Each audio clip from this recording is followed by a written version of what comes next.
Setyembre noong nakaraang taon nang bisitahin ni Pangasinan Governor Ramon Monmongico III ang konstruksyon ng 200 million pesos na super community hospital sa bayan ng Umingan, Pangasinan.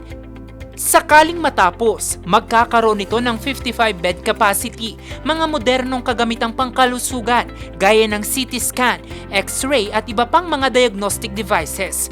3 mga bayan at isang kalapit na probinsya ang makikinabang sakaling matapos ang ospital.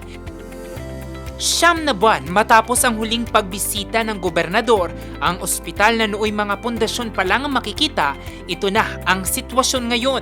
Nasa 90% na kasi ang completion rate nito. We're just fitting out or ini-install yung mga necessary equipment and facilities.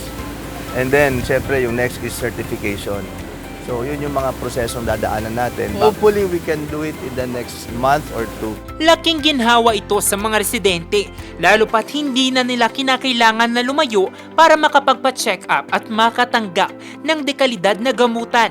Bagay na ipinagpapasalamat ng Umingan LGU. Nabigyan na ng pansin ang bayan namin na matagal nang natutulog at siguro karamihan sa atin ay hindi nyo alam.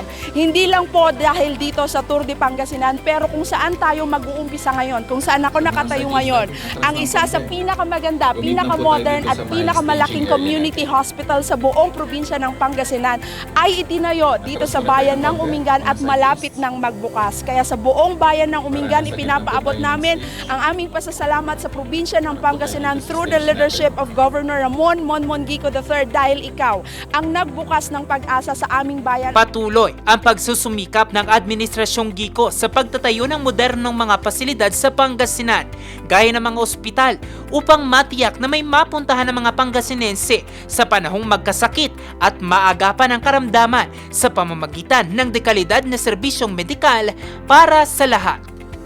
Jose Robert Inventor, Nation on the Move!